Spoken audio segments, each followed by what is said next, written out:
Не сакаме никаква поврзаност со националистички движења, ниту со русинот кој не злоупотреби за сопствена слава. Неговото политичко движење нема никаква поврзаност со нашите верувања.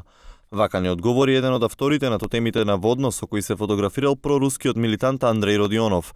По нашите долги инсистирања да не однесат на локацијата, особено поради сомнежот кој се појави кај дел од јавноста дека фотографиите не се направени наводно, бевме информирани дека дрвените скулптури се отстранети веднаш по нашата сторија. Доволно беше што Андреј ја искористи и злоупотреби за своја слава, така што од сега немаме доверба во никого и целосно се оградуваме од било какви политички движења. Според тоа, приказната за скулптурата завршува тука. Воопшто не е потребна на јавноста како доказ.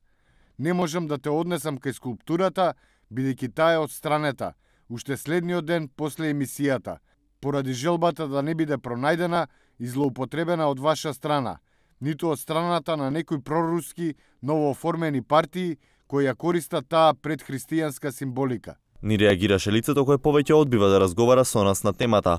Инаку една од партиите која користи предхристијанска символика е токму новоформираната трета партија на македонците.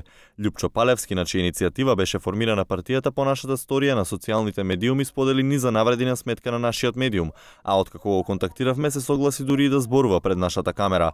Но веќе при следниот обид да го исконтактираме, тој остана недостапен за нашата екипа.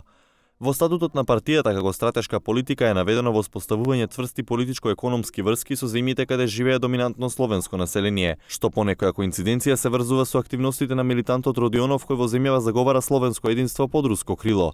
Сепак идеологијата е единственото нешто заедничко за оваа партија со Родионов, бидејќи за сега нема докази дека тој се сретнал со некој од членовите на така наречената трета партија. Но при неговите посети во Македонија, русинот остварувал контакти со неколку лица, меѓу кои универзитетскиот професор Стефан Блахов Мицов. Ниту тој не одговори на нашите прашања за неговата средба со прорускиот милитант, чии активности ги следат домашните служби.